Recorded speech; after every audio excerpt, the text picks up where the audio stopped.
while ago, I did some videos about Nazad and Farthing and his 150 animals and 68 staff stuck in Afghanistan. I was very supportive of him and the plight of particularly his staff, but also his animals. I think if you have elected to look after an animal, then that is your responsibility, and there isn't a point at which after that you cease to look after an animal. You know, it's all there in The Little Prince with the story of the fox. This is your responsibility, and that cannot go away. Now, I think Johnson would be wrong with hindsight to authorise the evacuation of animals over people. And that's really the point, with hindsight. Because actually we have a duty, or we had a duty in Afghanistan to help everyone under our protection, particularly because their lives in Afghanistan have been encouraged and shaped by our intervention. And there wasn't a cut-off to that. However, what Boris has been saying recently is very disturbing, because he's crowing over the 15,000 people who were rescued from Afghanistan in August, and in that fortnight in August.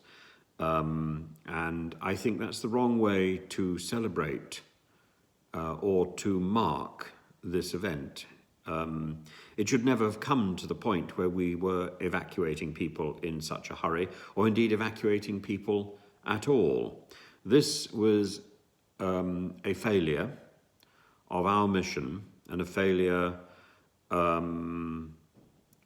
of the Foreign Secretary and the Defence Ministry, and of course the Foreign Secretary was busy snapping on number 10 on a beach in Crete. We erected also impenetrable Home Office bureaucracy that put lives further at risk. So this is nothing to celebrate. And many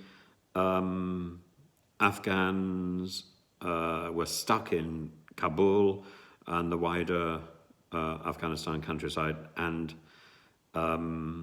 those who have got out, those who are here, for example, are often still in the process of adjusting to life as a refugee in very strange places and under very strange conditions.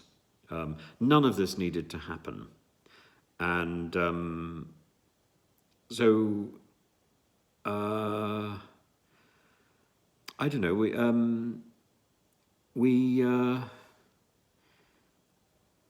it wasn't for this. It wasn't for this that 457 people died in the Afghan campaign. It wasn't for this that we committed so much manpower and so much money to the campaign in Afghanistan. It wasn't so that we could speedily retreat in 2 weeks because we hadn't planned sufficiently, and because our allies in America were so badly misguided. We didn't do our job. That's the point. Now, to go back to the point that I started this with, would I have written memos authorising Farthing's evacuation if I had been Prime Minister? Absolutely I would. But I also would never have crowed at just the small number of people who managed to get out. I would have established very clearly that we had to get everybody out. That was our duty. And 15,000 people, when we know that some of the planes were going back half empty, this is unacceptable. Utterly, utterly unacceptable. And as for as for discouraging private transport, you know, we need to think of the Dunkirk spirit. And this was a retreat in much the same way that Dunkirk was a retreat. This was a failure in much the same way that Dunkirk was a failure. But Dunkirk has that added brilliance of being a success because it harnessed the gung-ho willpower of ordinary people to help. And that's what our Foreign Office, our Home Office, and our Defence Ministry discouraged in this particular situation. They made an evacuation harder, I'm afraid. I don't think there's anything to be proud of in this story.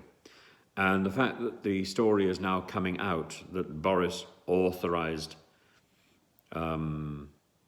Penfarthing's evacuation over the evacuation of people who were desperate. That's the implication anyway. Yeah, this is shameful, really. It's shameful. As I say, if I had been Prime Minister, which is hardly likely, I would have authorised Penfarthing's evacuation, but I wouldn't have stopped at any point. I would have continued evacuating as many people, and I would have seen that evacuation itself as a failure. I would never have crowed about the success. I would have made sure that everybody who was involved in doing that job was given honours and credit, because that job is important, but I would have counted it a personal failure. And I would have sacked my Defence Minister. I would have sacked the Foreign Minister on the spot, and I would have seriously considered my own position. So, but that's me. That's me. And I'm not Boris Johnson. And I'm clearly not Dominic Raab.